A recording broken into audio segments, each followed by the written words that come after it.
Mungkin Pak Marzuki terhalang oleh seragamnya, tapi secara hati lun yakinkan dia lun bisa lun pelah hati ranu tetap Aceh merdeka. Tapi urangnya ketua DPRA lupa hana sepena apa, sadar bro Pak hana sepena apa, hana seragam yang menghalangi. Urangnya yang mampu memperjuangkan Aceh merdeka lu dah. Sejauh punya hanya mampu Pak, urangnya klarifikasikan Bapak turun sebagai ketua DPRA.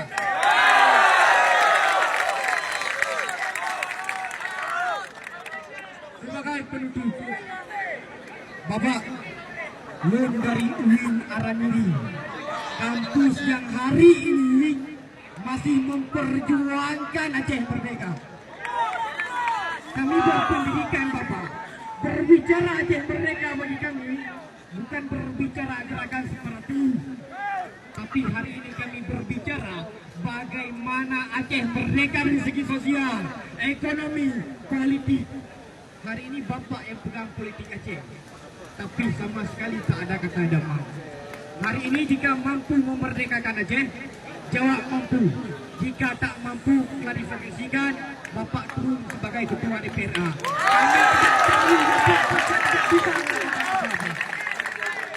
Izin warlap dan lap, izin Pak Pres. Lun ingin tunggu jawapan dari Pak Ketua DPRA. Percuma Mia Tanyo menyampaikan undang-undang tapi tidak ada jawaban sama sekali. Ingin mendengar satu kata, yang mampu merdeka Aceh, jawab mampu. Punya anak mampu Pak. Gerbang saya Pak. Cok yang apa Pak? Dan sebagai penutup Bapak, mohon maaf sebesar-besarnya. Pak Marzukinya Pak, orang silon Bapak. Mungkin orangnya lun hana sopan. Tetapi Pak, apa Pak berbicara mengenai sopan santun Pak jika hati ini Pak sakit Pak?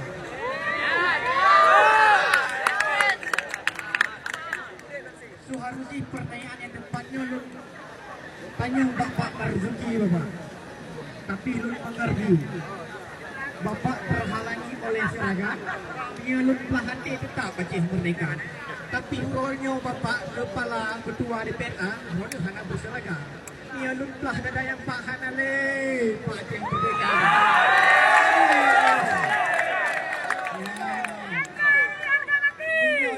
Pak tetap Pak Jawa saja nanti itu Pak. Pokok Jawa. Segala sesuatu yang wali hasadun umpung kena gubernur kena Pak Jawa Pak.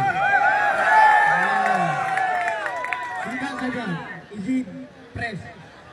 Warlap, lun persilahkan kepada Bapak, tolong dijawab. Yang mampu sama-sama tanya bergerak untuk memerdekakan Aceh. Tanya merdeka sama-sama.